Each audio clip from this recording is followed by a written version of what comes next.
نحمد ونصلي وسلم على حبيب الكريم وعلى آله وصحبه أهل بيته وخلفائه الراشدين। প্রিয় সুন্নি ও রাসূলদের জনতা, যে যেখান থেকে শুনছেন, বিশেষ করে ইমানদার মুমিন মুমিনাতের প্রতি আমার সবিনয় সালাম। আসসালামু আলাইকুম ওয়া রাহমাতুল্লাহ।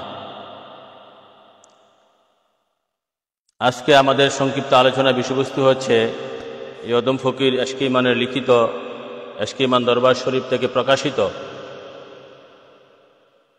সাইয়েদনা মুহাম্মদ মুস্তাফা আহমদ মুজতবা সাল্লাল্লাহু আলাইহি সাল্লামের প্রেমে মূল, প্রেমে কুল, প্রেম ছাড়া সব ভুল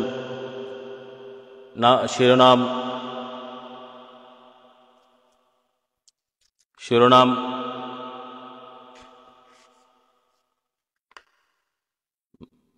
নামক কেতাবের ভূমিকা আলোচনা করব। সেই ভূমিকার মধ্যে আমার নবী হুজুর পাক নবী সাল্লাল্লাহু আলাইহি সাল্লামের সাহাবায়ে কেরাম কেমন নবীজির আশেক ছিলেন সেটা সংক্ষেপে তুলে ধরেছি। সেটা বুঝলে বুঝতে পারবেন যে হুজুর পাক নবীজির প্রেমিকগণ আশেকগণ কেমন ছিলেন, নবীজির প্রতি আশেক কেমন ছিলেন। সে ব্যাপারে কোরআন শরীফ থেকে একাধিক একটা আয়াত তুলে ধরেছি এবং হাদিস শরীফ থেকে সেই আয়াতের শানে নজুল তুলে ধরার চেষ্টা করেছি। সে ব্যাপারে প্রথমত আমরা সূরা নিসার একটা আয়াত পাঠ করব। পাঠ করে সে আয়াতের শানে নজুল বিভিন্ন হাদিস গ্রন্থ থেকে আমরা তুলে ধরেছি। প্রায় 60টা হাদিস তুলে ধরেছি। সেই 60টা হাদিস পাঠ করলে, হৃদয়ঙ্গম করলে আপনারা বুঝতে পারবেন যে সাহাবায়ে কেরামগণ আমার নবী, আপনার নবী, কুল কায়নাতের নবীজির কত বড় আশেক ছিলেন। সাহাবায়ে কেরামগণ আমার নবীজির কত বড় আশেক ছিলেন সেটা আপনারা বুঝতে পারবেন যে সাহাবায়ে কেরামগণ আমার নবীজির কত বড় আশেক ছিলেন। যে সাহাবায়ে কেরাম আমার হুজুর পাক নবীজিকে না দেখে থাকতে পারতেন না, সে ব্যাপারে আপনারা বুঝতে পারবেন। সে আয়াতটা হচ্ছে সূরা নিসার 69 নম্বর আয়াত। ওয়ামান ইউতিল্লাহ ওয়া রাসূলাহ ফাউলাইকা মায়াল্লাযিনা আনামাল্লাহু আলাইহিম মিনান নাবিয়িনা ওয়াস সিদ্দিকিনা ওয়া শুহাদাই ওয়া সালিহিন ওয়া হাসুনা উলাইকা রাফিকা। আয়াত হচ্ছে এই সূরা নিসা 69 নম্বর আয়াতে। আয়াতের অর্থ হচ্ছে আর যে কেউ আল্লাহর হুকুম এবং তার রাসূলের হুকুম মান্য করলে তাহলে তাদের প্রতি আল্লাহর রাসূলের নেয়ামত দান করেছেন তাদের সঙ্গী হবে। তারা হলেন নবী, সিদ্দিক, শহীদ এবং সৎকর্মশীল ব্যক্তিবর্গ। আর তারা সান্নিধ্য হলো উত্তম সান্নিধ্য। মানে আয়াতের শানে নজুল না গেলে বুঝতে পারবেন না আয়াতের অর্থটা কি। বেহেশতের মধ্যে 4 শ্রেণীর লোক থাকবে: নবীগণ, সিদ্দিকগণ, শহীদগণ, আমলে সালিহগণ। সালিহগণ মানে ওলি আল্লাহ। এই 4 শ্রেণীর লোকের সাথে ইমানদারগণ থাকবেন। সেটা কেন, সেটা শানে নজুলে গেলে বুঝতে পারবেন। নবীর সাহাবাগণ নবীর বিচ্ছেদ সহ্য করতে পারতেন না, নবীকে না দেখে থাকতে পারতেন না। তারা নবীর কাছে এসে প্রশ্ন করতেন, ইয়া রাসূলুল্লাহ, আমরা তো আপনাকে না দেখে থাকতে পারছি না, আপনার থেকে বেশিক্ষণ দূরে থাকতে পারছি না। তো বেহেশতের মধ্যে তো আপনি থাকবেন নবীদের সাথে, বা সমস্ত নবীদের সর্দার। আপনি তো অনেক ঊর্ধ্বে থাকবেন বেহেশতের মধ্যে। আপনি মাকামে মাহমুদে থাকবেন, সমস্ত নবীদের সর্দার, সমস্ত রসুলদের সর্দার। আমরা তো থাকবো, যদি আমরা ব্যস্ত যাই, আমরা সাহাবারা আমরা আপনার অনেক নিচে থাকবো। তো এখন আমরা তো আপনাকে ব্যস্তের মধ্যে পাবো না, তাহলে আমরা তখন কি অবস্থা থাকবো? ব্যস্ত তো আমাদের জন্য তখন এই অবস্থা, ব্যস্তের মধ্যে আমরা সুখ পাবো না। আর যেহেতু আমরা ব্যস্তের মধ্যে আপনাকে দেখতে পাবো না, আপনার সাথে থাকতে পারবো না, ব্যস্ত তো আমাদের কাছে তখন যন্ত্রণাদায়ক হয়ে যাবে। নবীদিকে আমার নবী পাক সাল্লাল্লাহু আলাইহি সাল্লামকে এই ধরনের প্রশ্ন করেছিল সাহাবারা। তখন নবী পাক সাল্লাল্লাহু আলাইহি সাল্লাম সাহাবাদের এই প্রশ্ন উত্তর দেন নাই। তো সাহাবারা, তো জিবরাইল আলাইহিস সালাম এই আয়াত নিয়ে এসেছেন নবী পাক সাল্লাল্লাহু আলাইহি সাল্লামের কাছে। এই ধরনের ঘটনাকে কেন্দ্র করে এই আয়াত নাজিল হয়েছে। আমরা বিভিন্ন তাফসিরের আলোকে এই আয়াতের শানে নজুলগুলা খুব সুন্দর করে আমি এই কিতাবের মধ্যে তুলে ধরেছি। বিভিন্ন কিতাব থেকে আপনাদেরকে পাঠ করে শোনাচ্ছি এবং খুব বুঝের বিষয়। যারা আশিকে রাসূল, ফেদায়ে রাসূল, যারা আমার হুজুর পাক নবীর ভালোবাসায় বিশ্বাসী, প্রেমে বিশ্বাসী, তারা মজা করে সুন্দর করে এটা পাঠ করতে পারবেন, বুঝতে পারবেন। তাহলে কি আয়াতটা হচ্ছে ওয়ামা ইউতিল্লাহ ওয়া রাসূলাহ ফাউলাইকা মায়াল্লাযিনা যারা আল্লাহ আল্লাহ রাসূলকে জান ও মালের চেয়ে বেশি ভালোবাসে, ফাউলাইকা মায়াল্লাযিনা, তারা থাকবে তাদের সাথে, যাদের উপরে আল্লাহ নেয়ামত দান করেছেন, মিনান নাবিয়িনা, তাদের উপরে নাবিয়িনা, সিদ্দিকিনা, শুহাদা ও সালিহিন, ওয়া হাসুনা উলাইকা রাফিকা। তারা কত সুন্দর, তারা কত উত্তম সঙ্গী তাদের। কারা? নবীগণ, সিদ্দিকগণ, শহীদগণ, সালিহগণ। উক্ত আয়াতের শানে নজুলের ব্যাখ্যা তাফসীরকারগণ বিভিন্ন প্রেক্ষাপট বর্ণনা করেছেন, যেগুলো সাহাবাদের রাসূল প্রেমের প্রকৃষ্ট প্রমাণ হিসাবে আখ্যা পাওয়া যোগ্য। নিচে এই ধরনের কয়েকটি ঘটনা বর্ণনা করা হলো। এক নম্বরে লক্ষণীয়, এক নম্বরে হযরত আয়েশা রাদিয়াল্লাহু আনহা থেকে বর্ণিত একজন সাহাবী সাইয়েদনা আহমদ মুস্তাফা সাল্লাল্লাহু তাআলা আলাইহি সাল্লামের দরবারে উপস্থিত হয়ে আরজ করলেন, ইয়া রাসূলুল্লাহ, ইন্নাকা লা উহিব্বু ইলাইহা মিন নাফসি ওয়া উহিব্বু ইলাইহা মিন আহলি ওয়া উহিব্বু ইলাইহা মিন ওয়ালিদি। একজন সাহাবী আমার নবী, আপনি নবী, কবুল কায়নাতের নবী হুজুর সাল্লাল্লাহু আলাইহি সাল্লামের দরবারে উপস্থিত হয়ে বলল, ইয়া রাসূলুল্লাহ, আপনি আমার কাছে নিজের পিতামাতা, পরিবার পরিজন এবং আমার জীবনের চেয়ে বেশি প্রিয়। আল্লাহু আকবার। রাসূল, আমরা আলোচনা করছি সূরা নিসা 69 নম্বর আয়াতের শানে নজুলের প্রেক্ষাপট। আল্লাহু আকবার। ইয়া রাসূলুল্লাহ, কি একজন সাহাবী আমার নবী পাক সাল্লাল্লাহু আলাইহি সাল্লামের দরবারে উপস্থিত বলল, ইয়া রাসূলুল্লাহ, ইয়া রাসূলুল্লাহ, আপনি আমার কাছে নিজের পিতা মাতা, ভাই বেরাদর, আত্মীয় স্বজন, পরিবার পরিজন এবং এমনকি আমার জীবনের চেয়েও বেশি প্রিয়। এই কথা বলার পর এই কথা আরজ করল। তারপরে বলতেছে, আমি যতক্ষণ ঘরে থাকি, তারপরে সাহাবী বলতেছে, আমি যতক্ষণ ঘরে থাকি আপনাকে স্মরণ করি এবং আপনার সামনে উপস্থিত না হওয়া পর্যন্ত আমি অস্থির বেকারার থাকি। তবে একটি কথা আমার মনে যখন মৃত্যুর কথা আসে, একটি কথা আমার মনে যখন মৃত্যুর কথা আসে, তখন আমি খুব চিন্তা করি, আপনি তো নবীদের সঙ্গে অতি উচ্চ স্থানে থাকবেন, কই বেহেশতের মধ্যে, আমি কি ওখানে আপনার সঙ্গে থাকতে পারবো? একথা শুনে আমার নবী, আপনার নবী, কবুল কায়নাতের নবী হুজুর সাল্লাল্লাহু আলাইহি সাল্লাম কোন উত্তর না দিয়ে চুপ করে রইলেন। আল্লাহু আকবার। ইয়া রাসূলুল্লাহ, ওই মুহূর্তে হযরত জিবরাইল তাশরীফ আনলেন এবং এই আয়াত সূরা নিসা 69 নম্বর আয়াত, যে আয়াতের শানে নজুল আমরা বলতেছি, এই আয়াত অবতীর্ণ করলেন। এই হাদিসটা এসেছে ইমাম আবু নঈম তার দালাইলুন নবুওয়াত, ইমাম আবু নঈম এবং ইমাম তাবারানী, ইমাম হাইসমি, ইবনে কাসির এবং সুয়ুতী আদ-দুরুল মানসুর, তার তাফসীর গ্রন্থ সুয়ুতী আদ-দুরুল মানসুরে 2য় খণ্ড পৃষ্ঠা 182-তে এই হাদিসটা বর্ণনা করেছেন। আল্লাহু আকবার। ইয়া রাসূলুল্লাহ, তাহলে কি বুঝলেন? আল্লাহ রাসূল বুঝার মানার তৌফিক দান করুন। দ্বিতীয় শানে নজুল এবং দ্বিতীয় হাদিস, হযরত ইবনে আব্বাস রাদিয়াল্লাহু আনহু হতে বর্ণিত একজন সাহাবী সাইয়েদনা আহমদ মুস্তাফা সাল্লাল্লাহু তাআলা আলাইহি সাল্লামের পবিত্র দরবারে উপস্থিত হয়ে আরজ করলেন, ইয়া রাসূলুল্লাহ, ইন্নী উহিব্বুকা হাত্তা ইন্নী আযকুরুকা ফালাউলা আন্নী উজিউ ফাআনযুরু ইলাইকা যানানতু আন্না নাফসি তাখরুজু। ইয়া রাসূলুল্লাহ, আমি আপনাকে এত বেশি ভালোবাসি যে আমি সর্বদা আপনাকে স্মরণ করতে থাকি, যতক্ষণ পর্যন্ত আপনার সাক্ষাৎ থেকে দূরে থাকি মনে হয় যেন আমার জান বের হয়ে যাচ্ছে। ফলে এই চিন্তা আমাকে নিয়ত অস্থির করে তুলে যে আপনি যখন জান্নাতে প্রবেশ করবেন তখন আমি আপনার চেয়ে অনেক কিছু স্থানে থাকব। এই চিন্তা আমার জন্য বড়ই কষ্টদায়ক। আমি জান্নাতে আপনার সার্বক্ষণিক সাক্ষাৎ চাই। হুজুর পাক নবীজি কোনো উত্তর দিলেন না। এই কথা শুনে এই ঘটনাকে কেন্দ্র করে উপরোক্ত আয়াত নাজিল হয়। মানে সূরা নিসা 69 নম্বর আয়াতটি নাজিল হয়। এই ঘটনাটি বর্ণনা করেছেন ইবনে কাসির, হাইসামি, তাবারানি, ইমাম সুয়ুতী তারা দুররে মানসুর 2য় খণ্ড পৃষ্ঠা 182। আল্লাহু আকবার। রাসূলুল্লাহ, কি বুঝলেন? সাহাবারা আমার নবী পাক সাল্লাল্লাহু আলাইহি সাল্লামের প্রেমে কত বড় পাগল পারা ছিল, কত বড় আশেক ছিল, এগুলা আমাদের জানা উচিত, মানা উচিত, সাহাবাদের রঙে রঙিন হওয়া উচিত। এই জন্য বলছেন নবী পাক সাল্লাল্লাহু আলাইহি সাল্লাম, কি তিরমিজি শরীফের হাদিসে, আবু দাউদ শরীফ হাদিসে, মা আনা আলাই ওয়া সাহাবী। সাহাবারা প্রশ্ন করেছে, ইয়া রাসূলুল্লাহ, কোন দলটা বেশ? তিরমিজি বলছে, মা আনা আলাই ওয়া সাহাবী। সাহাবারা আমি নবীকে যেভাবে ভালোবাসে তোমরা যদি এভাবে ভালোবাসতে পারো এই দলটাই বেহেশতি। আল্লাহু আকবার রাসূলুল্লাহ।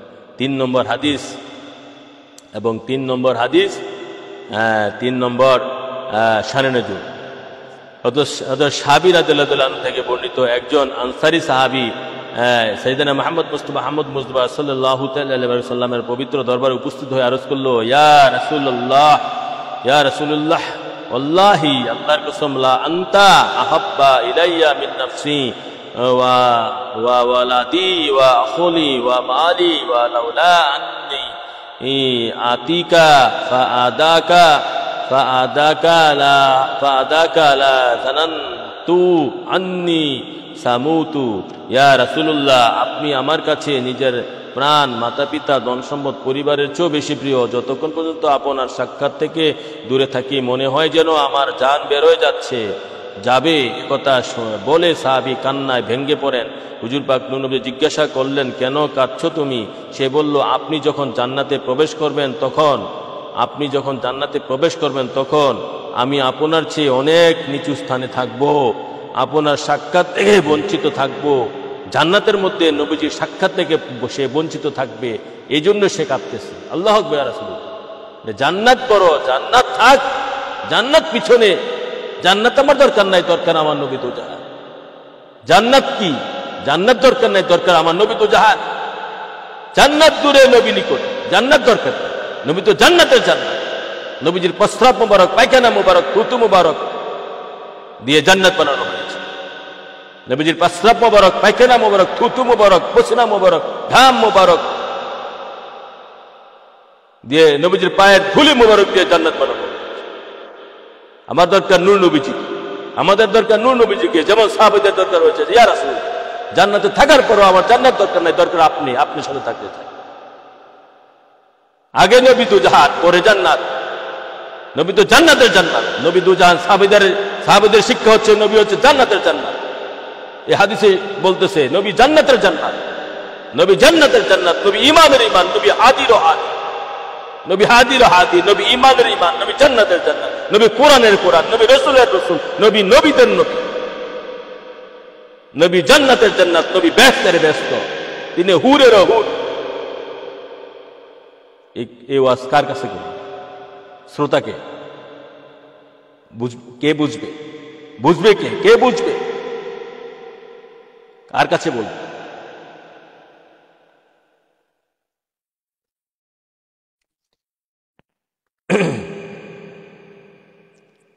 হুজুর পাক নবীজি জিজ্ঞাসা করলেন, কেন তুমি কাঁদছো? সে বলল, আপনি যখন জান্নাতে প্রবেশ করবেন তখন আমি আপনার চেয়ে অনেক নিচু স্থানে থাকবো, আপনার সাক্ষাৎ থেকে বঞ্চিত থাকবো। হুজুর পাক নবীজি কোনো উত্তর দিলেন না। এই ঘটনাকে কেন্দ্র করে উক্ত আয়াত নাজিল হয়েছে।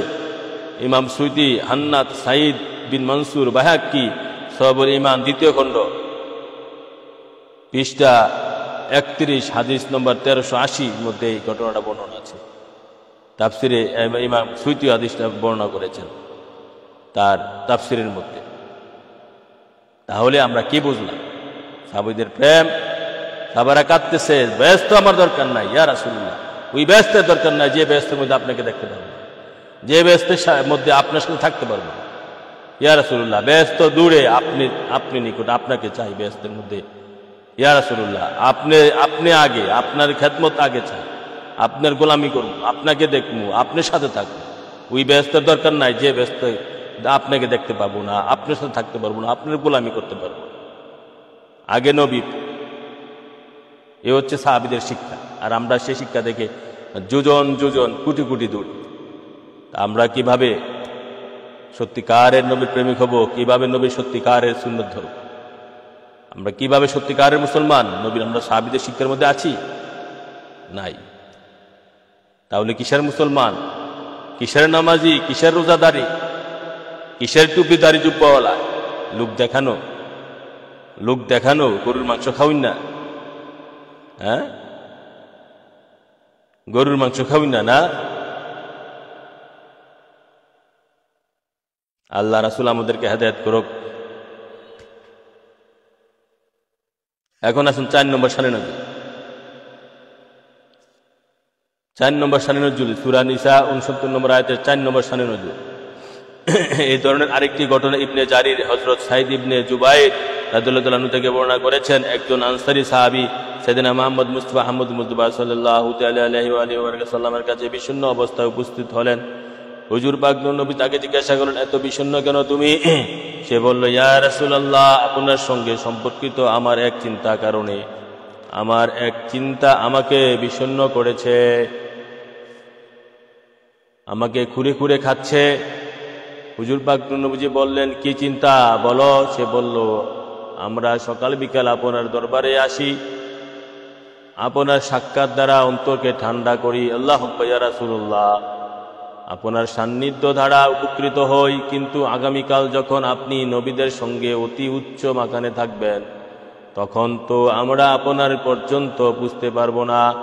হুজুর পাক নবীজি সাহাবীকে কোনো উত্তর দিলেন না। অতঃপর জিবরাইল উক্ত আয়াত শরীফ নিয়ে অবতীর্ণ হলেন। কোন আয়াত? সূরা নিসা 69 নম্বর আয়াত। সুয়ুতী বর্ণনা করেছেন তার তাফসিরে, দুররে মানসুল তাফসিরে সুয়ুতী বর্ণনা করেছেন, ইমাম সুয়ুতী, তাবারানী বর্ণনা করেছেন, ইবনে কাসির বর্ণনা করেছেন, কুরতুবী বর্ণনা করেছেন। আর জামিউল আহকামুল কুরআন ও এটা আছে খণ্ড 7 পৃষ্ঠা 97। তাহলে সাহাবারা এই চিন্তা তখন পাগল ছিলেন, ইয়া রাসূলুল্লাহ, আমার জান্নাত দরকার নাই যে জান্নাতের মধ্যে আপনাকে পাবো না। ইয়া রাসূলুল্লাহ, সেই ব্যস্ত দরকার নাই যে ব্যস্তর মধ্যে আপনা থেকে দূরে থাকবো, সেই ধরনের ব্যস্ত দরকার নাই। ইয়া রাসূলুল্লাহ, শুধু আপনাকে চাই, আপনার গোলামি করব, আপনাকে দেখব, আপনার খেদমত করব, সেই ব্যস্ত চাই। শুধু ব্যস্ত দরকার নাই, আপনার গোলামি দরকার, আপনাকে দেখা দরকার, আপনার সাথে সান্নিধ্যে থাকা দরকার। সেটাই বড় ব্যস্ত, সেটাই আসল ব্যস্ত, সেটা হচ্ছে আমার সাহাবীদের শিক্ষা। আর আমরা সেই শিক্ষার মধ্যে আছি না দূরে গেছি? কি বলেন? সেই শিক্ষার মধ্যে আছি না দূরে গেছি? শিখেন, জানেন, বুঝেন।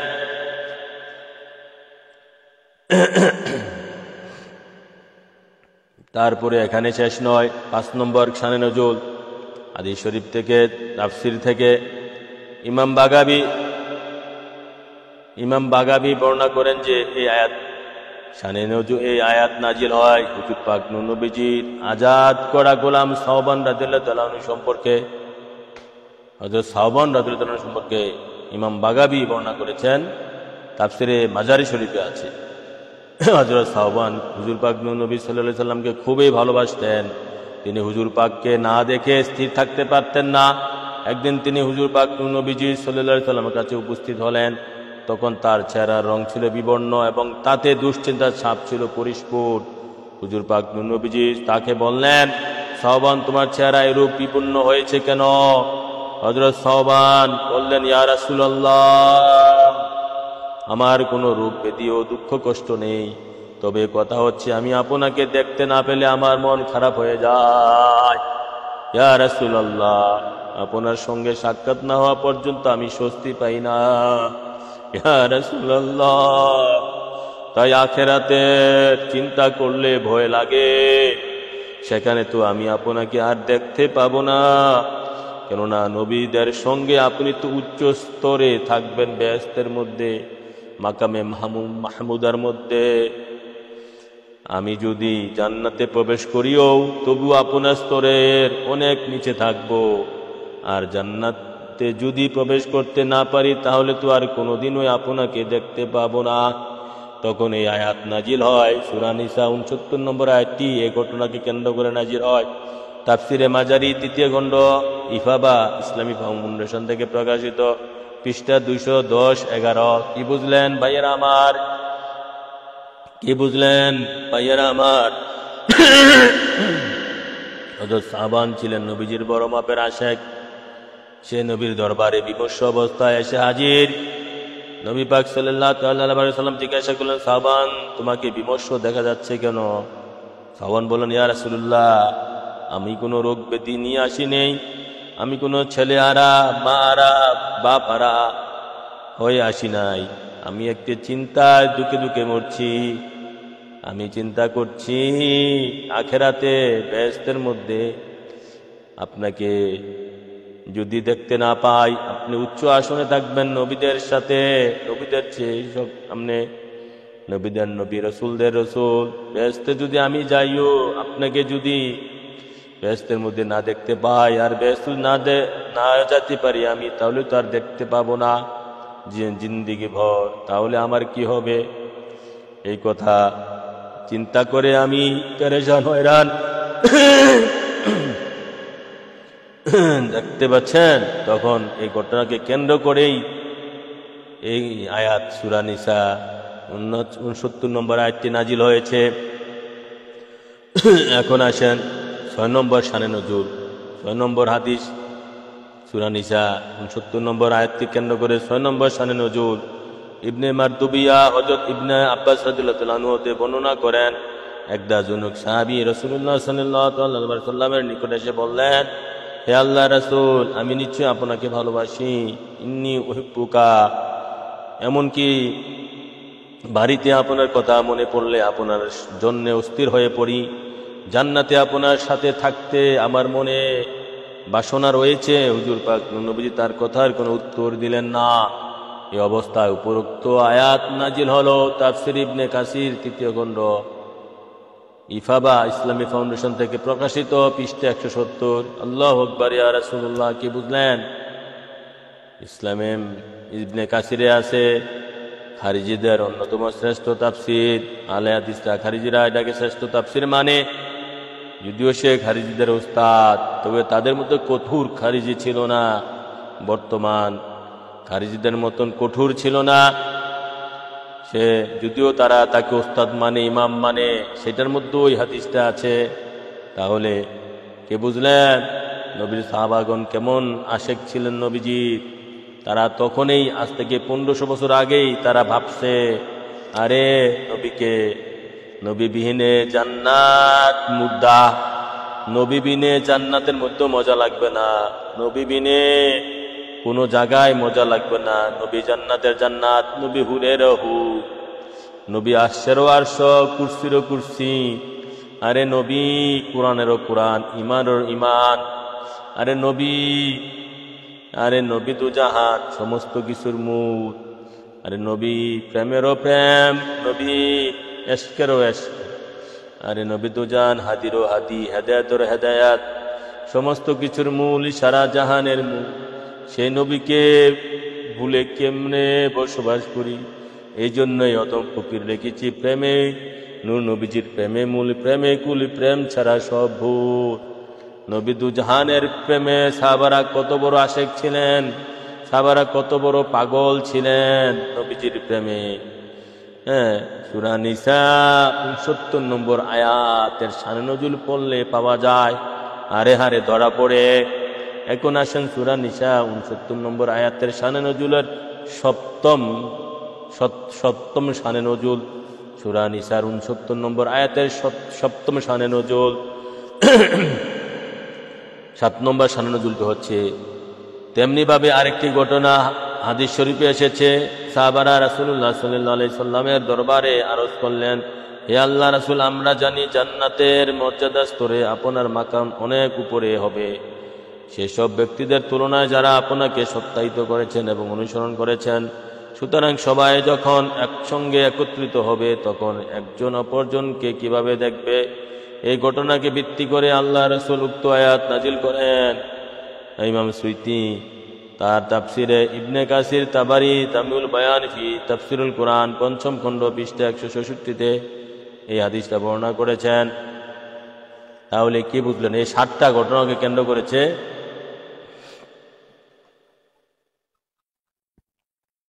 তাহলে এই 7টা ঘটনাকে কেন্দ্র করে সূরা নিসা 69 নম্বর আয়াতটি শানে নজুল এই 7টা ঘটনাকে কেন্দ্র করে নাজিল হয়েছে।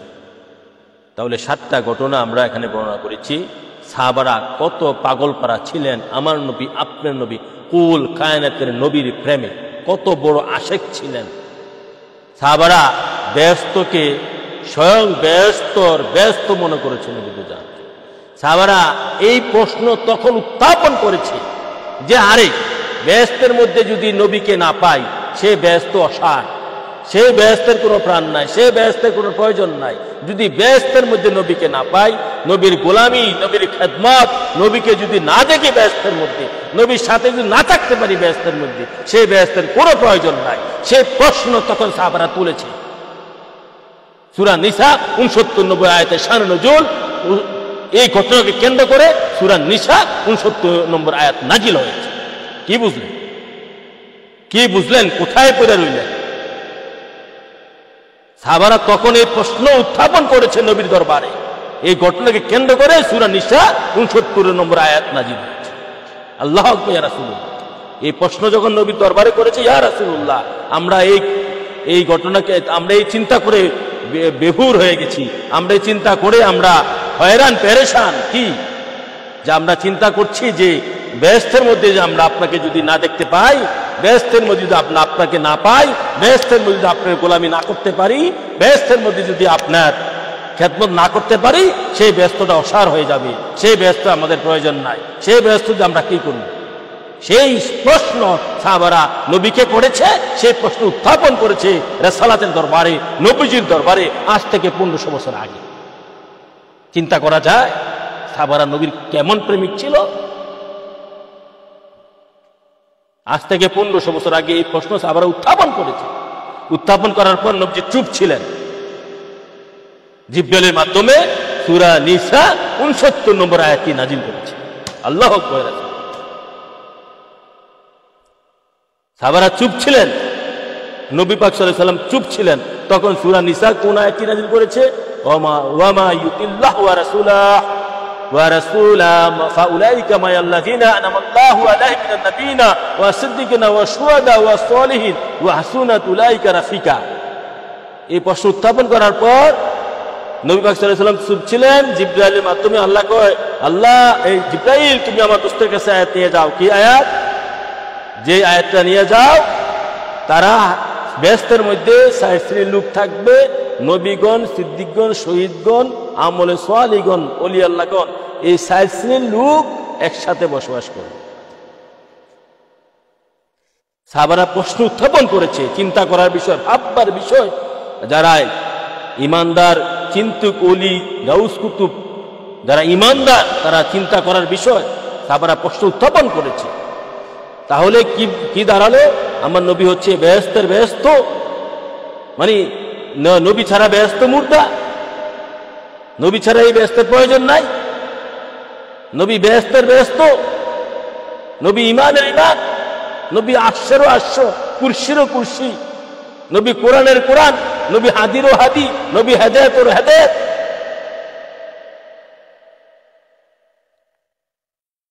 নবী রসুলদের রসুল, তিনি রসুলের রসুল, তিনি নবীদের নবী, তিনি বেহেশতেরও বেহেশত।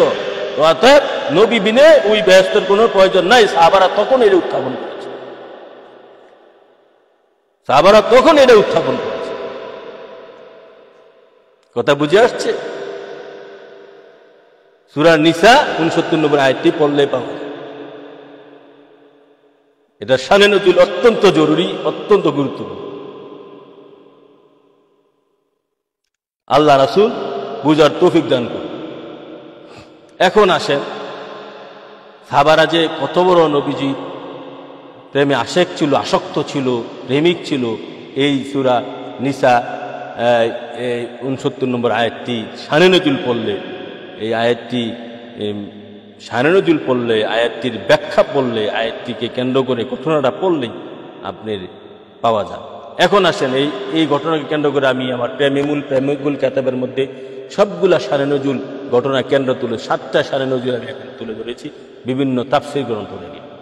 ভূমিকার মধ্যে প্রেমেমূল, আমার নূর নবীজির প্রেমিকুল কেতাবের ভূমিকার মধ্যে এটা আলোচনা করছি। এখন আসেন, পরবর্তী আরেকটু আলোচনা আছে, সেটা সাহাবারা কখন সবচেয়ে বেশি খুশি হয়েছিল।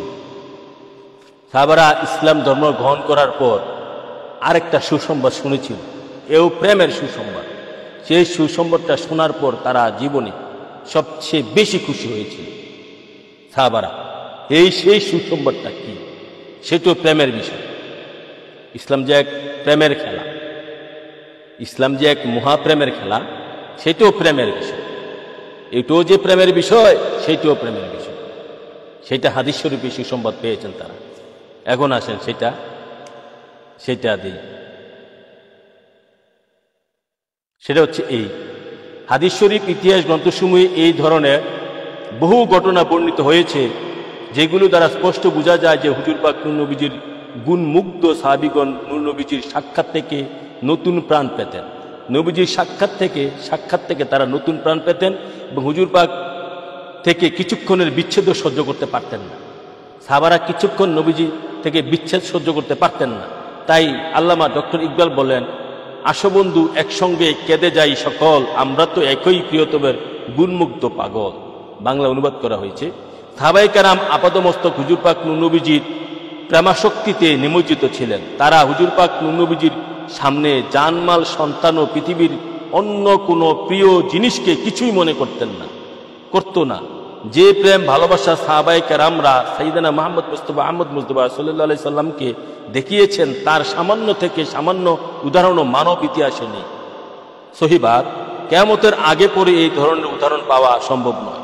চিন্তা করার বিষয়, ভাববার বিষয়। কেননা ধ্যানই জ্ঞান আর জ্ঞানই প্রেম। জ্ঞান না থাকলে প্রেম করা যায় না, আর প্রেম না করতে পারলে আল্লাহ রাসূল লাভ করা যায় না। যা বলতেছিলাম তা হচ্ছে যে সাহাবায়ে কেরাম ঈমান আনার পর তাদের জীবনে একটিবারের জন্য সবচেয়ে বেশি খুশি হয়েছিলেন। ঈমান আনার পর তাদের জীবনে, সাহাবারা ঈমান গ্রহণ করার পর তাদের জীবনে একটিবারের জন্য সবচেয়ে বেশি খুশি হয়েছিলেন। সেই খুশির বিষয়বস্তুটা কি আমাদের সকলের জানা দরকার। সাহাবারা ঈমান আনার পর তাদের জীবনে একটিবারের জন্য সবচেয়ে বেশি খুশি হয়েছিলেন। সেই খুশিটা কি আমরা সকলে জানা দরকার। সাহাবায়ে কেরাম যখন হুজুর পাক নূর নবীজির পাক জবান মুবারকে শুনতে পারলেন যে ওফাতের পর যে যারে ভালোবাসে সে তার সাথে থাকবে, সেদিন সাহাবায়ে কেরাম মহা খুশি হয়েছিলেন। আসুন দেখি সে ব্যাপারে হাদিস শরীফে কি বলে। সাহাবারা যখন জানতে পারলেন যে আল মারু মায়া মান আহাব্বা, বুখারী মুসলিম, রাহুল বুখারী মুসলিম, আল মারু মায়া মান আহাব্বা, যে যারে ভালোবাসে সে তার সাথে থাকবে। কখন? এই দুনিয়াতে না থাকতে পারে, কবর, হাসর, মিজান, ফুলছাড়ার ব্যস্ত। কবরে, হাসরে, মিজান, আফটার ডেথ, মরার পরে বা এন্তেকালের পরে কবরে, হাসরে, মিজানে, ফুলছাড়াতে ব্যস্তে, মানে অনন্তকালের জন্য যে যারে ভালোবাসে, ইমানদার যে যারে ভালোবাসে, মরার পরে সে তার সাথে থাকবে। হ্যাঁ, এই সুসংবাদটা যখন শুনতে পারছে সাহাবারা, তখন তারা মহা খুশি হয়েছে। এমন খুশি হয়েছে, এমন খুশি তারা ইসলাম গ্রহণ করার পর, ঈমান গ্রহণ করার পর তারা জিন্দিগিতে আর কখনো এমন খুশি হয় নাই সাহাবারা। এটা আমরা বুখারী মুসলিমের হাদিসের মধ্যে পাই। এ ব্যাপারে আমি আরো কয়েকটি হাদিস বর্ণনা করে আমরা আমাদের শেষের দিকে চলে যাব। হাদিস শরীফ 1, মনে রাখবেন, হাদিস শরীফ 1।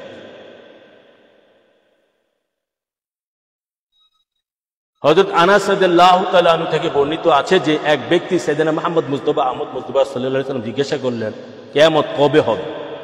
লক্ষণীয় বিষয়, কিয়ামত কবে হবে? কিয়ামত কবে সংঘটিত হবে?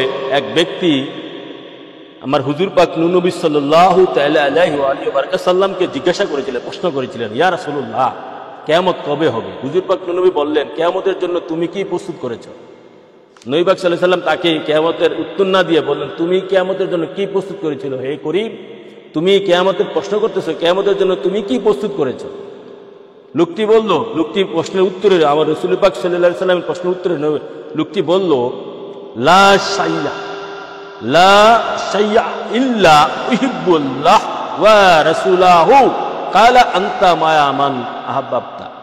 লোকটি বলল, ইয়া রাসূলুল্লাহ, আমি এমন কোন আমল, রোজা, নামাজ, হজ, যাকাত, এমন কোনো আমি সংগ্রহ করি নাই। আমার রোজা, নামাজ, হজ, যাকাত এমন কোনো কিছু নাই। তবে উহিব্বুল্লাহ ওয়া রাসূলাহ, তবে আমি আল্লাহ এবং তার রাসূলকে ভালোবাসি। লোকটি উত্তর দিল কি, ইয়া রাসূলুল্লাহ, যে আমি এমন কোন রোজা, নামাজ, হজ, যাকাত আমার কোনো আমল নাই, তবে আমি আল্লাহ এবং তার রাসূলকে ভালোবাসি। এই কথা বলার পর আমার রাসূল পাক সাল্লাল্লাহু তাআলা আলাইহি ওয়াসাল্লাম বললেন, আনতা মায়া মান আহাব্বাতা, যে যারে ভালোবাসে, আখেরাতে সে তার সাথে উঠবে, থাকবে। আল্লাহু আকবার, রাসূলুল্লাহ। যে যারে ভালোবাসে সে তার সাথে থাকবে। হযরত আনাস, হাদিস এখনো শেষ হয় নাই, হযরত আনাস রাদিয়াল্লাহু তাআলা আনহু বলেন, আমরা হুজুর পাক নূর নবীজির বাণী তুমি তার সাথে থাকবে যাকে তুমি ভালোবাসো কথাটা দ্বারা আমরা যতটুকু আনন্দিত হয়েছিলাম, আনাস নবীজির খাদেম, আর কোনো কিছুতেই এত আনন্দিত হয়নি। হযরত আনাস বললেন, অতএব আমি হুজুর পাক নূর নবীজি সাল্লাল্লাহু আলাইহি ওয়াসাল্লাম, হযরত আবু বকর, উমরকে ভালোবাসি, আশা করি তাদের প্রতি আমার ভালোবাসার কারণে আমি তাদের সাথে থাকবো। বুখারী মুসলিম হাদিসটি বর্ণনা করেছেন। আল্লাহু আকবার ইয়া রাসূলুল্লাহ। কি বুঝলেন? মানে টোটাল এই বুখারী মুসলিমের সহিহ হাদিস, সহিহ সহিহ হাদিসটার মূল সারমর্ম হচ্ছে এই, এক সাহাবী আমার রাসূল পাক সাল্লাল্লাহু আলাইহি ওয়াসাল্লামকে প্রশ্ন করলো, ইয়া রাসূলুল্লাহ, কিয়ামত কবে হবে? তো রাসূল পাক সাল্লাল্লাহু আলাইহি ওয়াসাল্লাম বললেন, এই বেটা, তুমি কিয়ামত সম্পর্কে প্রশ্ন করো, কিয়ামতের জন্য তুমি কি জোগাড় করছো, তোমার কি পুঁজি আছে, তোমার কি আমল আছে? তো লোকটা বললো, ইয়া রাসূলুল্লাহ, আমার তেমন কোনো আমল নাই, রোজা নামাজ হজ যাকাত আমার তেমন কোনো আমল নাই, তবে আমি আল্লাহ রাসূলকে ভালোবাসি। সেই লোকটাই আমরা যে বলি সুন্নিরা ওয়াহাবিরা বলে না, সুন্নিরা কি সুন্নিরা কোনো আমল নাই, তা আমরা বলি যে একটা আমাদের নবীজির প্রেমের জোর আছে, আমাদের ইমানের জোর আছে। তো এই লোকটা বললো, এই সাহাবী বললো যে আমরা, ইয়া রাসূলুল্লাহ, আমার তেমন কোনো আমল নাই, তবে আমি আল্লাহ রাসূলকে ভালোবাসি, আল্লাহ এবং তার রাসূলকে ভালোবাসি। তো নবী পাক সাল্লাল্লাহু আলাইহি ওয়াসাল্লাম তার কথাটাকে গ্রান্ট করেছেন, তার কথাটাকে কবুল করে নবীজি কিভাবে বলছেন, বলছে, আন্তা মায়া মান আহাব্বাতা, যে যারে ভালোবাসে সে তার সাথে থাকবে। আল্লাহু আকবার, মানে তুমি আমার সাথে থাকবে, আমাকে ভালোবাসো, সত্যিকার আমাকে ভালোবাসলে আমার সাথে থাকবে। আল্লাহু আকবার। তারপরে হযরত আনাস বলতেছে হাদিসের শেষে যে আমরা নবীজির এই জবাব শোনার পর আমরা এত মহাখুশি হয়েছি যে যে যারে ভালোবাসে সে তার সাথে থাকবে।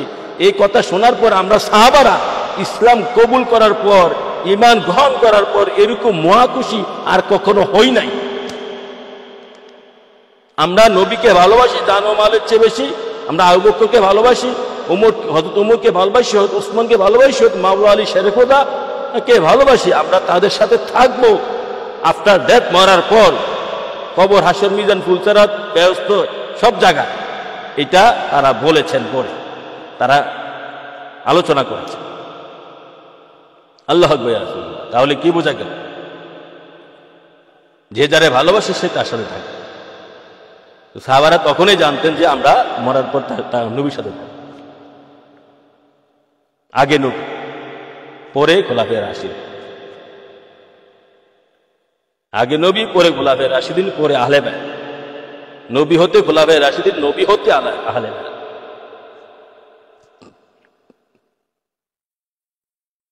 তাহলে প্রেমে মূল, প্রেমে কুল, প্রেম ছাড়া সব ভুল। প্রেমে মূল, প্রেমে কুল, প্রেম ছাড়া সব ভুল। নবী প্রেমেই সর্বে উঠতে, সবার উঠতে।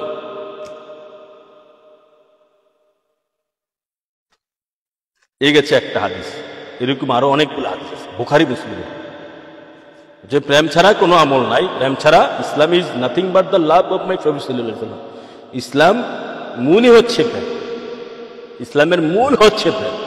যারা প্রেমহীন, যে ওই যে আলেম ওলামা পিসাবরা বলে না, ওয়ামা খালাকতু জিন্না ওয়াল ইনসা ইল্লা লিয়াবুদুন, ওয়ামা খালাকতু, আমি জিন ইনসান সৃষ্টি করি নাই আমার ইবাদত করবে। আমি মানুষকে জিন এবং ইনসান সৃষ্টি করতাম না আমার ইবাদত ব্যতীত। ওয়ামা খালাকতু ইল্লা,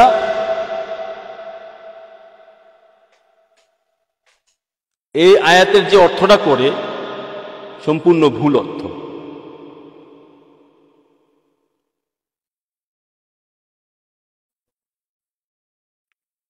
আয়াতের অর্থ করি আমি ইল্লা লিয়াবুদুন, এই আয়াতের অর্থ করি আমি যে ইল্লা লিয়াবুদুন, একমাত্র আমার ইবাদত করার জন্য সৃষ্টি করছে আল্লাহ তাআলা। আল্লাহ এখানে যে বলছে ইল্লা লিয়াবুদুন, একমাত্র আমার ইবাদত, আল্লাহর ইবাদত করার জন্য। যদি আল্লাহর ইবাদত করার জন্য মানুষকে সৃষ্টি করে থাকে, তাহলে যে আল্লাহ ফেরেশতারা বলছিল, আল্লাহ গো তুমি মানুষ বানাও না, আমরা তোমার ইবাদত করছি। আল্লাহ কি বলছেন? ইন্নী আলামু মা লা তা'লাম, আমি যা জানি তোমরা তা জানো। এই আয়াতের অর্থ হবে আমি জিন ও ইনসান বানাইছি একমাত্র প্রেমের খেলা খেলানোর জন্য।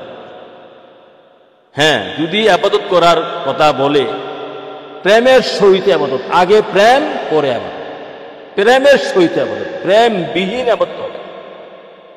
প্রেমের সাথে যে ইবাদত সেটা হচ্ছে খাঁটি ইবাদত, আগে প্রেম পরে ইবাদত। অথবা ইমানের সহিত ইবাদত, ইমানের আরেক নাম হচ্ছে প্রেম। প্রেমের সহিত ইবাদত, ইমানের সহিত ইবাদত। শুধু ইবাদত করার জন্য মানুষ বানাইছে না, শয়তান তো ইবাদত করছে প্রেমবিহীন ইবাদত। শয়তান তো কোটি কোটি লক্ষ লক্ষ বছর ইবাদত করছে, এই ইবাদতের দরকার আছে? প্রেমবিহীন ইবাদত করে কোনো লাভ নেই, প্রেমবিহীন ইবাদত করে কোনো লাভ নেই।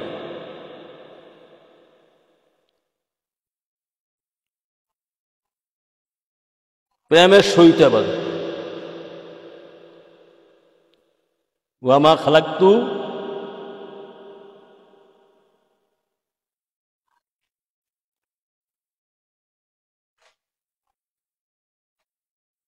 আচ্ছা, ওদিকে গেলাম না, দ্বিতীয় হাদিসটা আলোচনা করি।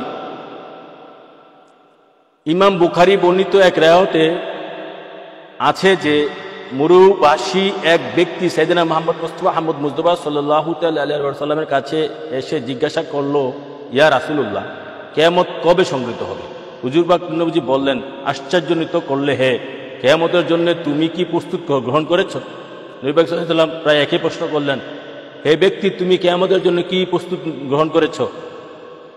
হে লোকটা বলল, ইল্লা ইন্নী উহিব্বুল্লাহ ওয়া রাসূল, আমি কোনো কিছুই গ্রহণ করি নাই একমাত্র আল্লাহ আল্লাহ রাসূলের প্রেম ব্যতীত। এই প্রশ্নগুলো তো সাহাবীদের আগে সাহাবীরাই সমাধান করে দিয়েছে। এখন ওয়াহাবীরা বলে সুন্নিদের কোনো আমল নাই, আমল নাই, সেটা ঈমান ঈমান করে। এই ঈমানেই প্রেম, ঈমানেই প্রেম। ইল্লা ইন্নী উহিব্বুল্লাহ ওয়া রাসূলাহু, ওই যে নবী পাক সাল্লাল্লাহু আলাইহি ওয়াসাল্লাম প্রশ্ন করেছিল, হে সাহাবী তুমি কিয়ামতের জন্য কি সংগ্রহ করেছো? ইল্লা ইন্নী উহিব্বুল্লাহ ওয়া রাসূলাহু, একবার ইয়া রাসূলুল্লাহ আমার তেমন কোনো আমল নাই, রোজা নামাজ হজ যাকাত পর্দা বসে যায় গিলা কোনো আমল নাই, একমাত্র আল্লাহ আল্লাহ রাসূলকে ভালোবাসি। তারপরে কওলা রাসূলুল্লাহ সাল্লাল্লাহু আলাইহি ওয়াসাল্লাম, ইন্নাকা মায়া মান আহাব্বাতা, নবী পাক সাল্লাল্লাহু আলাইহি ওয়াসাল্লাম বলল, নিশ্চয়ই যে যারে ভালোবাসে সে তার সাথে থাকবে। কালা ওয়া নাহনু কাযালিকা কাযালিকা, ক্বালা নাআম ফারিনা, নাআম ফারিনা ইয়ামাইযিন ফারাহান শাহিদা ফারাহান শাদীদা। লোকটি বলল, আমি তার জন্য কোনো প্রস্তুতি গ্রহণ করিনি, তবে এতটুকু যে আমি আল্লাহ তার রাসূলকে ভালোবাসি। হুজুর পাক নবী বললেন, তুমি যাকে ভালোবাসো কিয়ামতের দিন তার সাথে থাকবে। সাহাবী হযরত আনাস জিজ্ঞাসা করলেন, আমাদের ক্ষেত্রে কি একই হবে? আনাস আবার সাথে সাথে নবীকে জিজ্ঞাসা করতেন, ইয়া রাসূলুল্লাহ, যে যারে ভালোবাসে কিয়ামতে সে তার সাথে থাকবে, হাসর মিজানে সে তার সাথে থাকবে, বেহেশতে সে তার সাথে থাকবে, কবর হাসর মিজানে সে তার সাথে থাকবে, এটা কি শুধু এই ব্যক্তির জন্য নাকি সমস্ত উম্মতে মুহাম্মদের জন্য? এই প্রশ্ন তখনই করে দিয়েছে। তখন নবী পাক সাল্লাল্লাহু আলাইহি ওয়াসাল্লাম বলেছেন উত্তরে যে না, সবার জন্য, সমস্ত উম্মতে মুহাম্মদের জন্য, শুধু এই ব্যক্তির জন্য না। আল্লাহু আকবার। তারপরে আনাস বলতেছে যে আমরা সেদিন সকলে এত আনন্দিত হয়েছি, আমরা ইসলাম গ্রহণ করার পর এমন আনন্দ আর কখনো হয়নি। আল্লাহু আকবার। রাসূলুল্লাহ, এত আনন্দিত হয়েছি আমরা ইসলাম গ্রহণ করার পর, এমন আনন্দিত আর কখনো হয়নি। কি বুঝলেন? এই জন্যই প্রেমে মূল প্রেমিকুল, প্রেম ছাড়া সব ভুল।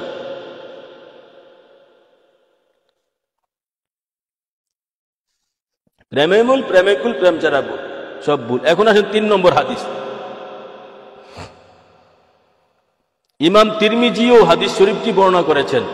তার পাঠটি এইরকম, রাবি বলেন, আমি সাইয়েদনা মুহাম্মদ মুস্তাফা সাল্লাল্লাহু আলাইহি ওয়াসাল্লামের সাহাবীগণকে কোনো বিষয়ে এত আনন্দ ভোগ করতে দেখলাম যে অন্য কোনো বিষয়ে তাদেরকে এর চেয়ে বেশি আনন্দ বোধ করতে দেখিনি।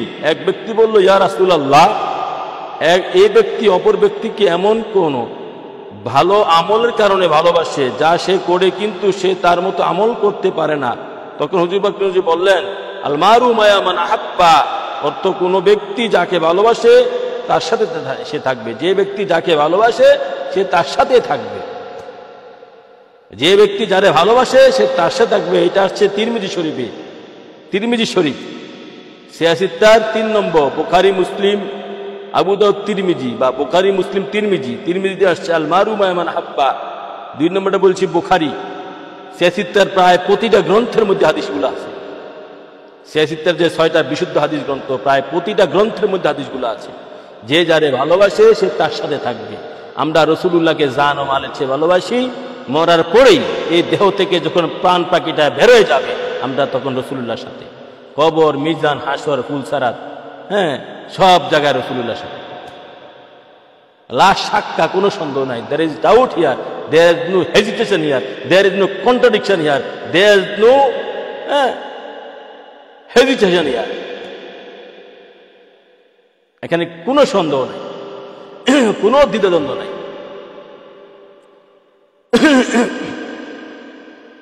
হাদিস শরীফ চাই, হযরত ইবনে মাসউদ রাদিয়াল্লাহু তাআলা আনহু থেকে বর্ণিত, তিনি বলেন, এক ব্যক্তি সাইয়েদনা মুহাম্মদ মুস্তাফা সাল্লাল্লাহু আলাইহি সাল্লামের কাছে এসে বললেন, ইয়া রাসূলুল্লাহ, আপনি এমন এক ব্যক্তি সম্পর্কে কি অভিমত পোষণ করেন যে কোনো সম্প্রদায়কে ভালোবাসা অথচ তাদের মতো আমল করতে পারেনি? উত্তরে হুজুর পাক নবীজি বললেন, আর মায়া মান আহাব্বা, কোনো ব্যক্তি যাকে ভালোবাসে তার সাথে সে থাকবে। ইমাম বুখারী ও মুসলিম হাদিসটি বর্ণনা করেছেন। এই হাদিসটি ইমাম বুখারী মুসলিম বর্ণনা করেছেন। এই হাদিসটি ইমাম বুখারী মুসলিম বর্ণনা করেছেন। তার এই ব্যাপারে ইমাম বুখারী মুসলিমে 4-5টা হাদিস আসছে। 4-5টা হাদিস আসছে ইমাম বুখারী মুসলিম। তারপরে হাদিস নম্বর 5 নম্বর হাদিস, আবু জার রাদিয়াল্লাহু তাআলা আনহু বর্ণিত, তিনি বলেন, ইয়া রাসূলুল্লাহ, কোন ব্যক্তি কোন সম্প্রদায়কে ভালোবাসে অথচ সে তাদের মতো আমল করতে পারে না। অথচ হুজুর পাক নবী বললেন, হে আবু জার, তুমি যাকে ভালোবাসো কিয়ামতের দিন তুমি তার সাথেই থাকবে। আবু জার বললেন, কিন্তু আমি তো আল্লাহ রাসূলকে ভালোবাসি। আবু জার এখানে আরো কথা ভেঙে দিয়েছে, ইয়া রাসূলুল্লাহ, আমি তো আল্লাহ রাসূলকে ভালোবাসি। হুজুর পাক নবী বললেন, অবশ্যই তুমি যাকে ভালোবাসো তার সাথেই থাকবে। রাবী বলেন, হযরত আবু জার পুনরায় প্রশ্ন করলেন, হুজুর পাক নবী পুনরায় উত্তর দিলেন। ইমাম আবু দাউদ হাদিস শরীফটি বর্ণনা করেছেন। আর তারগিব ওয়া তারহিব 14 খণ্ড, পৃষ্ঠা 32 থেকে 34। আল্লাহু আকবার। তাহলে আমরা ইমাম বুখারী হাদিসগুলো বর্ণনা করছেন। বুখারী মুসলিমে 3-4টা আসছে। বুখারী মুসলিমে আসছে 4টা হাদিস। ইমাম বুখারী হাদিসগুলো বর্ণনা করেছেন 2টা হাদিস। ইমাম মুসলিম 2টা হাদিস বর্ণনা করেছেন। ইমাম তিরমিজি হাদিস বর্ণনা করেছেন। ইমাম আবু দাউদ হাদিস বর্ণনা করেছেন। বুখারী মুসলিমে 4টা হাদিস আসছে।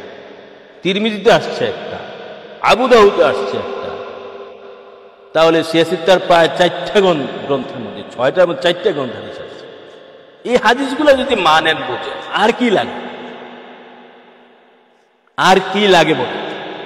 যে যারে ভালোবাসে সে তার সাথে থাকে।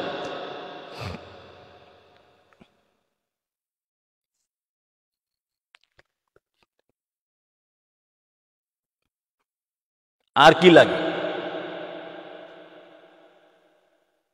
এখন ভালোবাসা সাদিকে ভালোবাসা হইতে হবে, মুনাফিকি ভালোবাসা হলে হবে না। ভালোবাসা 2 প্রকার, একটা হচ্ছে মুখে মুখে ভালোবাসা, অন্তরে ঢুকে নাই। একটা হচ্ছে মুখে মুখে ভালোবাসা, অন্তরে ঢুকে নাই। এই ভালোবাসা মুনাফিকি ভালোবাসা। এই ভালোবাসা হলে হবে না। যে ভালোবাসা সাদিকে ভালোবাসা, এই ভালোবাসার মধ্যে কষ্ট আছে, দুঃখ আছে, যন্ত্রণা আছে, ধৈর্য লাগবে, অনেক কষ্ট, অনেক ত্যাগ তিতিক্ষা, ভোগ নাই। এই ভালোবাসার মধ্যে ভোগ নাই, ধৈর্য লাগবে, কষ্ট, বিরাট কষ্ট। হাদিসে আছে, আরেক হাদিসে আছে, এক সাহাবী বলতেছে, ইয়া রাসূলুল্লাহ, ইন্নী উহিব্বুকা। আমি হাদিস খুলে দেখাতে পারি, ইয়া রাসূলুল্লাহ, ইন্নী উহিব্বুকা, আমি আপনাকে ভালোবাসি। তো রাসূল পাক সাল্লাল্লাহু আলাইহি ওয়াসাল্লাম তার কথা কর্ণপাত করেন নাই। বলতেছে, ইয়া রাসূলুল্লাহ ইন্নী উহিব্বুকা, আমি আপনাকে ভালোবাসি। ইয়া রাসূলুল্লাহ ইন্নী উহিব্বুকা। আন আব্দুল্লাহ ইবনে মুগাফফাল, হাদিসটা হচ্ছে আন আব্দুল্লাহ ইবনে মুগাফফাল ক্বালা জাআ রাজুলুন ইলা নবী সাল্লাল্লাহু আলাইহি ওয়াসাল্লাম ক্বালা ইন্নী উহিব্বুকা। আন আব্দুল্লাহ ইবনে মুগাফফাল রাদিয়াল্লাহু তাআলা থেকে বর্ণিত একটা হাদিস। ক্বালা জাআ রাজুল ইলা নবী সাল্লাল্লাহু আলাইহি ওয়াসাল্লাম, এক ব্যক্তি আব্দুল্লাহ ইবনে মুগাফফাল রাদিয়াল্লাহু তাআলা থেকে বর্ণিত, এক ব্যক্তি রাসূলুল্লাহ সাল্লাল্লাহু আলাইহি ওয়াসাল্লামের কাছে গিয়ে বলল, ইয়া রাসূলুল্লাহ ক্বালা ইন্নী উহিব্বুকা, ইয়া রাসূলুল্লাহ আমি আপনাকে ভালোবাসি। ক্বালা উনযুর মা তাকুলু, ক্বালা ওয়াল্লাহি। তো নবী পাক সাল্লাল্লাহু আলাইহি ওয়াসাল্লাম তার দিকে তাকাইলেন, উনযুর মা তাকুলু, ফাকালা ওয়াল্লাহি, ফাকালা ওয়াল্লাহি আল্লাহর কসম, ইন্নী লা উহিব্বুকা সালাসা মাররাত। তো নবী পাক সাল্লাল্লাহু আলাইহি ওয়াসাল্লাম তার দিকে তাকাইলেন, তাকাইয়া তুমি কি বলছো, তোমার কথা কি ঠিক বলছো, মাথা ঠিক আছে? নবীজি বললেন। তো সে আবার বলল, ক্বালা ওয়াল্লাহি আল্লাহর কসম, ইন্নী লা উহিব্বুকা। আবার জোর দিয়ে বলছে, ওয়াল্লাহি আল্লাহর কসম, ইন্নী নিশ্চয়, লা উহিব্বুকা দুইবার জোর, ইন্নী নিশ্চয়, লা আবার লা উহিব্বুকা, আবার লা দিয়ে জোর দিছে, লা উহিব্বুকা নিশ্চয় আল্লাহর কসম, অবশ্যই অবশ্যই আমি আপনাকে ভালোবাসি। সালাসান মাররাতান, তিনবার বলছে, তিনবার বলছে। দেখেন এই কথা বলার পর নবী পাক সাল্লাল্লাহু আলাইহি ওয়াসাল্লাম বলতেছে, কালা ইন কুনতু সাদিকান ফাআইদ্দাহ লিল ফাকরি তিসফাকান। হে উমর, হে করিম, হে রহিম, হে ফুলান ইবনে ফুলান, তুমি যদি সত্যি তোমার ভালোবাসায়, তুমি যদি সত্যি আমাকে ভালোবাসে থাকো, তাহলে তুমি ফাআইদ্দাহ প্রস্তুত হও, লিল ফাকরি তিসফাফান তুমি ফকিরের পোশাক পরিধান করো। ফকির কি? আরে তার থেকে ফকির না, দুঃখ কষ্টের জন্য, দুঃখ কষ্টের জন্য তুমি প্রস্তুত হও। তোমার দিকে ফাইন্নাল ফাকরু আশরাউ ইলাল মা ইউহিব্বুনি মিনাল সাইলি ইলাল মুনতাহাহু। তোমার দিকে যে আমাকে ভালোবাসে তার দিকে বন্যার স্রোতের ন্যায় দুঃখ কষ্ট দুর্দশা অভাব অনটন, বন্যার পানির ন্যায় এত দ্রুত গতিতে তার দিকে দুঃখ কষ্ট অভাব অনটন আসতেছে, বলার বাইরে আসবে, আসতেছে। তুমি তোমার এই দুঃখ কষ্ট মোকাবেলা করার জন্য ফকিরের পোশাক পরো। এখন কি সেই দুঃখ কষ্ট অভাব অনটন রোগ শোক সেটা মোকাবেলা করার জন্য কি প্রেমিকের প্রতিদান কেউ রাজি আছে? এই জাত কেউ রাজি। এই জাত যদি প্রেমিক দাবি করে, এই জাত কেউ রাজি। এই জাত রাজি টুকাইয়া দুই চারজন পাবে, অভাব অনটন, দুঃখ কষ্ট, এই জাত গেলেই সবাই ধরা। যত আলেম ওলামা হিসাব আছে, বক্তা সাহেব আছে, যত ওলি আল্লাহ গাউসুদ আমরা দাবি করি, এই জাত গেলে সবাই শুধু পেটার নফসে ধরা, পেটার নফসের মধ্যে সব ধরা। তাহলে কিসের প্রেমিক? এই হাদিসটা কোন জায়গায় আসছে? এটা আমার মুখস্থ কথা, আমি যে হাদিসটা দিলাম এখন, এই হাদিসটা এসেছে ইমাম তিরমিজি হাদিসটা বর্ণনা করেছেন, দ্বিতীয় খণ্ড পৃষ্ঠা 300 হাদিস নম্বর 2350। ইমাম তিরমিজি হাদিসটা বর্ণনা করেছেন। তারপরে মেশকা শরীফ তৃতীয় খণ্ড পৃষ্ঠা 425 হাদিস নম্বর 5022। ইমাম তিরমিজিতে আছে 76 হাদিস এটা। তারপরে মেশকা শরীফের হাদিস এটা। নবীকে ভালোবাসার দাবি করলেই কি হইতে হবে? ফকিরের প্রকাশ মানে দুঃখ কষ্টের পোশাক পরতে হবে, দারিদ্র সাজতে হবে। কোন দারিদ্র? দারিদ্রকে দুঃখ বরণ করে নিতে হবে। এখন গরিব সাজতে কোন দারিদ্র? হ্যাঁ, সেটা তো কেউ রাজি না, সেটা তো কেউ রাজি না। নবীর জন্য ফকির আলাতে বসবাস করা, দুঃখ কষ্টে থাকা, হকাল আলীভাবে বসবাস করা, দুঃখ কষ্টে থাকা, গরিব অবস্থায় বসবাস করা, সেটা তো নবীর উম্মত হইয়া, নবীর গোলাম হইয়া, সেটা তো কেউ রাজি না। এখানেই প্রেমিক ধরা।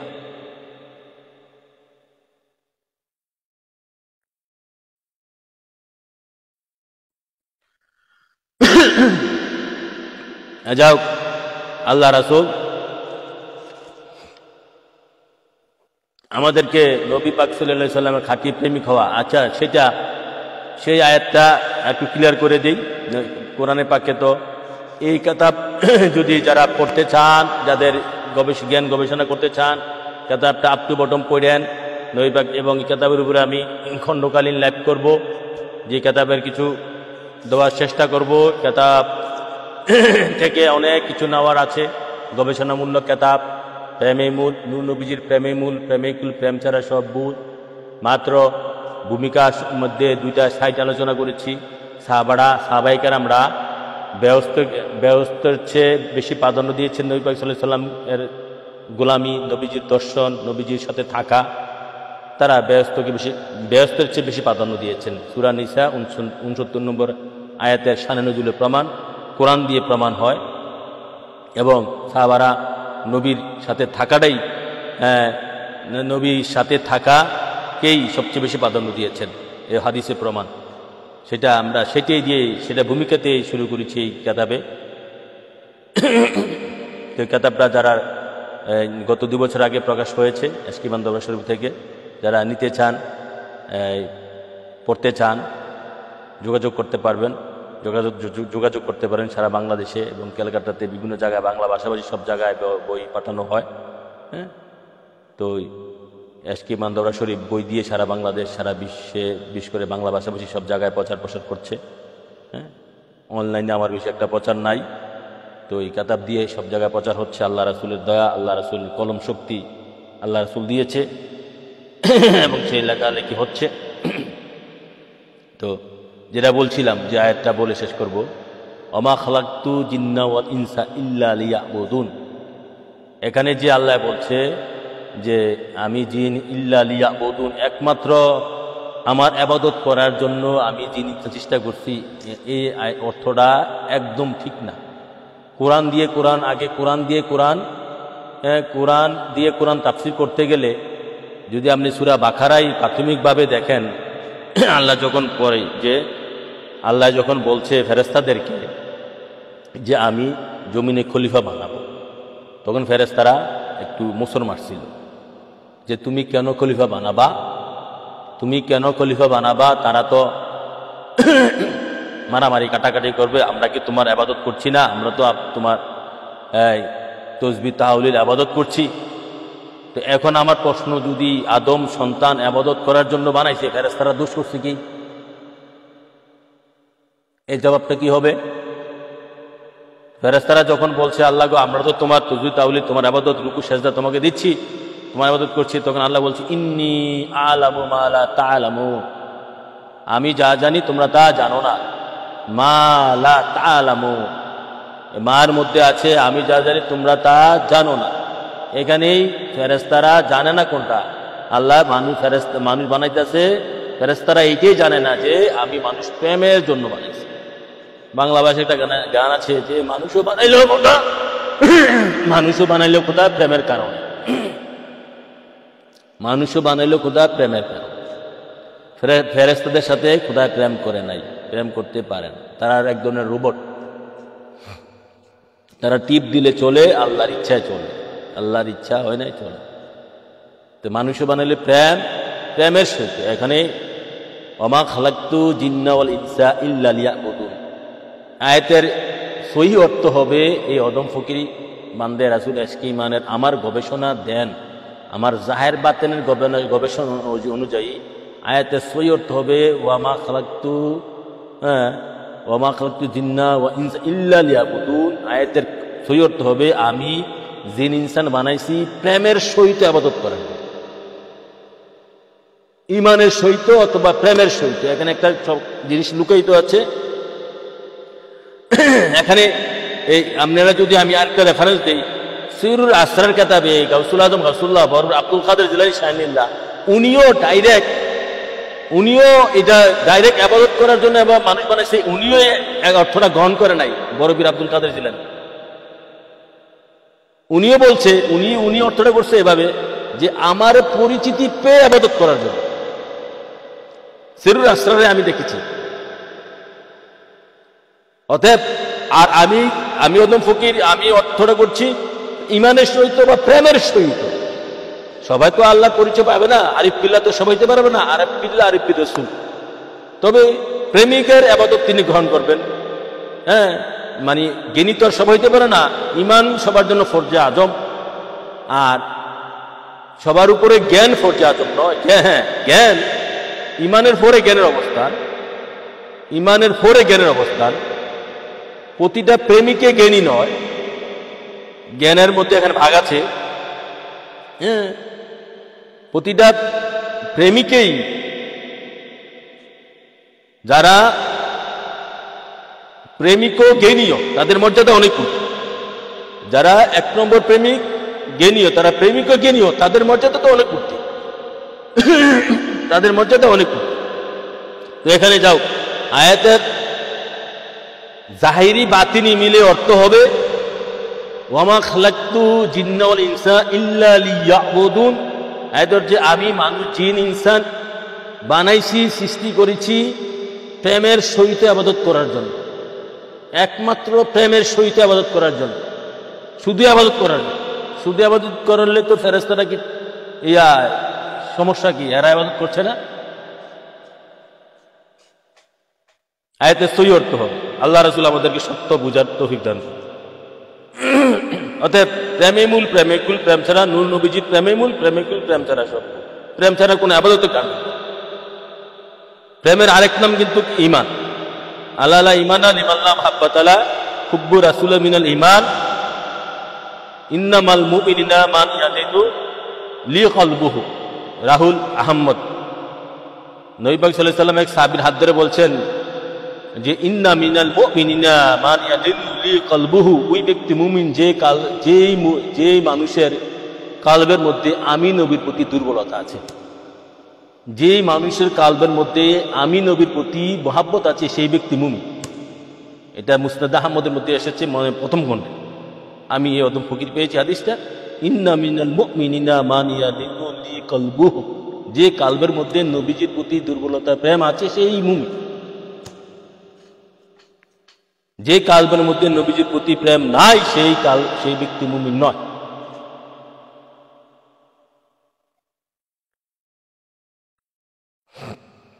যাও, আজকে আর বাড়ছি না। তো আল্লাহ রাসূল যেন আমাদের সকলকেই